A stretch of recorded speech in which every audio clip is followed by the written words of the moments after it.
Hello guys. इस video के अंदर मैं आपको बताने वाला हूं कि इन्वेस्टिंग आप कैसे कर सकते हैं, वो भी अपने ही पोर्टफोलियो का एग्जांपल देके आपको समझाऊंगा।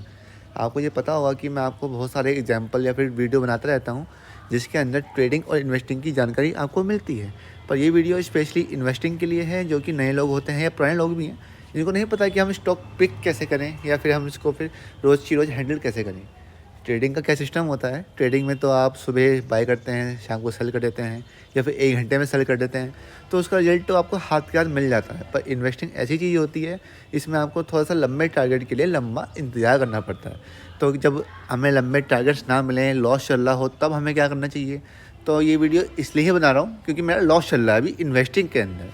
ट्रेडिंग के अंदर तो आपको एक फिक्स स्टॉप लॉस होता है और एक फिक्स टारगेट होता है। ऐसे ही इन्वेस्टिंग में होना चाहिए, पर उसमें एक पेशेंस दिखानी पड़ती है। इन्वेस्टिंग का मतलब क्या होता है कि हम इन्वेस्ट कर रहे हैं, अपना टाइम भी इन्वेस्ट कर रहे हैं, पैसा भी इन्वेस्ट कर रहे हैं। तो जब पैसा और टाइम इन्वेस्ट करते हैं तो भाई पेशेंस तो दिखानी पड़ती हैं। अब जैसे कि मेरा पोर्टफोलियो में दिखाता हूँ, ये जो आपको सामने चार्ट दिख रहा है, ये है जीरोधा का सरफेस, ठीक है, जीरोधा काइट का। अगर आपको खाता खुलवाना है इसके अंदर ट्रेडिंग अकाउंट का, तो वीडियो भी अवेलेबल है कि कैसे खोलते हैं, और साथ में आपको मेरा लिंक भी मिल जाएगा, उससे भी आप खोल सकते हैं। करेक्ट। तो मैं आपको दिखाता हूँ कि मेरा पोर्टफोलियो क्या चल रहा है फिलहाल। ये पोजीशंस हैं, पोजीशंस में मेरी आज कोई पोजीशन नहीं है क्योंकि मैं ट्रेडिंग नहीं कर रहा हूँ आजकल। ओके, अब मैं दिखाता हूँ अपनी होल्डिंग्स। ये है मेरी होल्डिंग्स। अभी आपको दिख पा रहा होगा पी एंड डेल। ये पी एंड डेल मेरा 1970 के लॉस पे चल रहा है, बल्कि 11% लॉस है। मतलब कि मैंने इन्वेस्ट कितना किया था, 17,000 रुपये, और ये 15,000 रुपये इसकी वैल्यू चल रही है, मतलब कि 11% डाउन। अच्छा खासा डाउन चल रहा है ना। अब यही मुद्दा उठता है कि हम इसमें ग्रो कैसे करें, या फिर मैं इससे बाहर निकल जाऊँ क्या, डर के मारे, या फिर इसमें और इन्वेस्ट करूँ, क्या करूँ क्या नहीं करूँ। देखो, बहुत सारे पैरामीटर्स होते हैं ट्रेडिंग या फिर इन्वेस्टिंग के लिए, जैसे कि EMA, candle stick, DMA, RSI, indicators कहते हैं इनको, या फिर प्राइस एक्शन कहते हैं। ये सब चीज़ें हमें फॉलो करनी होती है ट्रेडिंग के अंदर। पर मेरा पर्सनली ये मानना है कि अगर आप इन्वेस्टिंग करनी है तो ये सब चीज़ें थोड़े बहुत तो पता होनी चाहिए। पर अगर आप नए लोग हैं, क्योंकि जब नए लोग आते हैं, जैसे कि मैं भी आया था इस फील्ड में, तो जो नाम हमने सुना हुआ रहता है तो वही सुनकर हम इन्वेस्ट कर देते हैं। जैसे कि रिलायंस, सबसे पहले मैंने इन्वेस्टिंग इसी के अंदर की थी, तो मैं सोचता हूँ कि रिलायंस यार सुना सुना सा लग रहा है, चलो अपने भाई हैं, कर देते हैं इन्वेस्ट।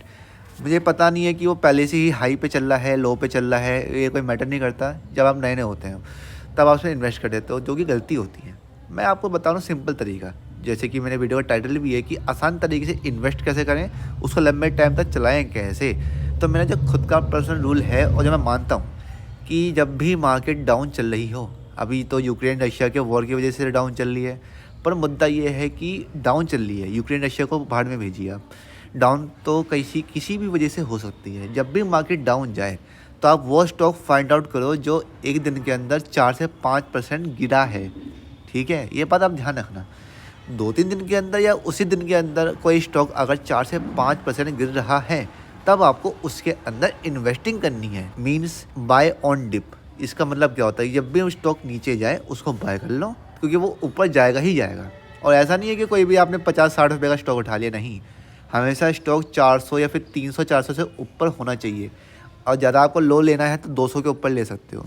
अगर 200-300 से आप नीचे का ले रहे हो तो उसमें आपकी खुद की जिम्मेदारी होगी, मेरी नहीं होगी। वैसे तो जिम्मेदारी अब भी मेरी नहीं है, पर हाँ, जो मैं एनालिस करना चाहता हूँ वो इसी पे काम करेगा कि 200-300 रुपये से ऊपर का स्टॉक होना चाहिए, क्योंकि उसको मैनिपुलेट करना किसी के लिए मुश्किल होता है। कभी कभी क्या होता है, लोग 100 रुपये का बाय कर लेते हैं स्टॉक कोई सा, तो कभी कभी उसका प्राइस मैनिपुलेट कर लिया जाता है, मतलब कि फिजिकली वहाँ से ऊपर जो हमारे लोग बैठे हुए हैं उसको मैनिपुलेट कर लेते हैं, उसका रेट आराम से घटा देते हैं, क्योंकि वो इसमें ज़्यादा लोग इन्वॉल्व नहीं होते हैं, तो वो उनके हाथ में होता है क्या करना है क्या नहीं करना।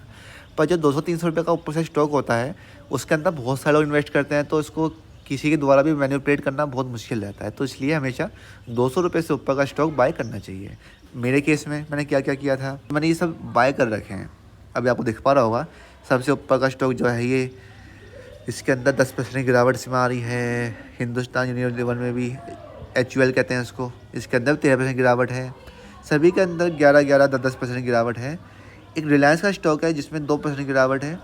अब मैं क्या करूँ, जब मैंने स्टॉक लिए थे तो उनके अंदर केवल 5% गिरावट थी।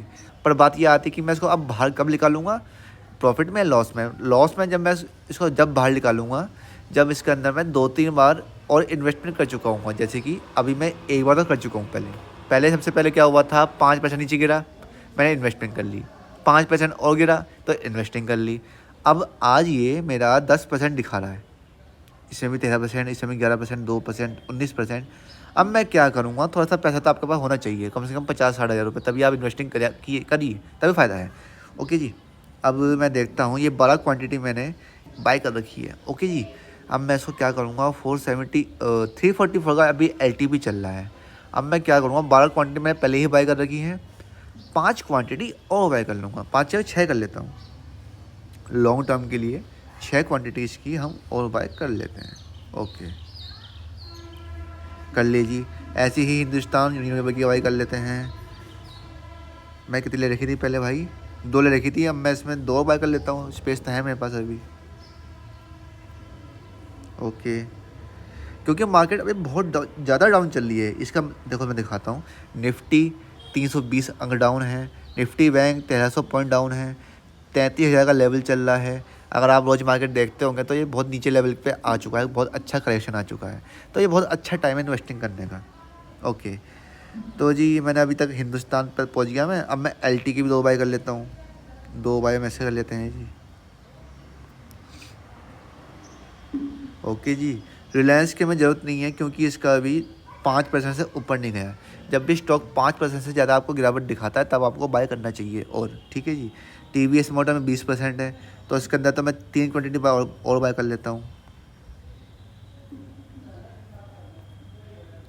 अब मैंने लॉन्ग टर्म के लिए क्वांटिटी कुछ बाय कर ली है। अब ये पोजीशंस में आ गई हैं, कल ये ट्रांसफ़र होकर होल्डिंग में आ जाएंगी। ठीक है, कभी आप सोच रहे होंगे पोजीशन में क्यों आ गई।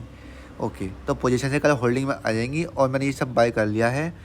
अब मैंने इसको एक तरह से एवरेजिंग कर दी है। अब मैं इसको बाहर कब निकालूंगा, अभी मैं इसके अंदर एक बार और इन्वेस्टिंग करूंगा जब ये 5% और गिरेगा, तब मैं इसके अंदर इन्वेस्टिंग करूंगा, वरना नहीं करने वाला।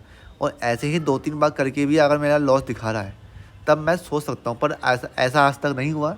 मैंने जितने भी स्टॉक बाई किए हैं उनके अंदर हद से 10-15% की गिरावट आती है, 1 महीने बाद 2 महीने बाद फिर वो रिकवरी करके मेरे को फ़ायदा देता है। तो मेरा सिंपल रूल होता है कि 5% गिरावट करेगा तो मैं उसके अंदर इन्वेस्टिंग करूँगा, और जब 5% का मेरा प्रॉफिट दिखा देगा मैं उसको तुरंत एग्जिट कर दूँगा। सिंपल रूल है मेरा, और आज तक ऐसा ही हुआ है। जब भी नीचे जाता है मैं उसको और बाय कर लेता हूँ, फिर वो ऊपर जाते ही 5% दिखा देता है, मैं उसको निकाल लेता हूँ। बहुत अच्छा रूल बताया है, इस पर आप काम करिए। मैं आपको अभी आज तारीख है आपकी 7 मार्च 2022, मैं जब भी इसमें फ़ायदा होगा मैं आपको फिर उसको एग्जिट करके भी दिखाऊंगा। मैं आपको इन्वेस्टिंग करना सिखा रहा हूँ, और ट्रेडिंग भी। फिलहाल ये वीडियो इन्वेस्टिंग पे है, ट्रेडिंग भी सीखनी है तो आपको ट्रेडिंग वाले मेरे सभी वीडियो देखो, ताकि आपको हर तरफ से नॉलेज मिल पाए अबाउट शेयर मार्केट या फिर फाइनेंशियल मार्केट के बारे में, क्या क्या होता है क्या नहीं होता। अपना कीमती समय देने के लिए पूरे दिल से धन्यवाद। और हाँ, मैं आपको ये भी सिखाऊंगा कि टेक्निकली बेस पे भी हम इन्वेस्टिंग कैसे करते हैं। फिलहाल तो मैंने एक आपको गोल्डन रूल बताया है कि जब भी मार्केट 5% डाउन, मतलब कि स्टॉक 5% डाउन जाए तो उसका इन्वेस्टिंग करो, अदरवाइज उसको छोड़ो, मत देखो ही मत। बहुत सारे स्टॉक हैं यार, जौन सा भी स्टॉक 500 रुपये 200 रुपये से ऊपर का है और 5% गिरावट कर रहा है, बाय कर लो। जब भी वो 5% और गिरावट करे बाय कर लो, बाय ऑन डिप पे चलते रहो, मज़े में रहोगे गाइस। ठीक है, और ये रूल आपको अभी तक तो 2026 तक निभाना है, क्योंकि अभी 2022 चल रहा है और 2026 तक हमारा इंडिया ग्रो ही करेगा। 26 मतलब 27 भी कर सकते हो यार, मतलब 5-6 साल आगे के ऐसे हैं कि इंडिया एक डेवलप कंट्री है और ये बहुत ज़्यादा डेवलप करेगी। इसलिए आप अभी इंडिया में और इंडिया के स्टॉक में इन्वेस्ट करिए, बहुत फ़ायदे में रहोगे। अपना कीमती समय देने के लिए पूरे दिल से धन्यवाद।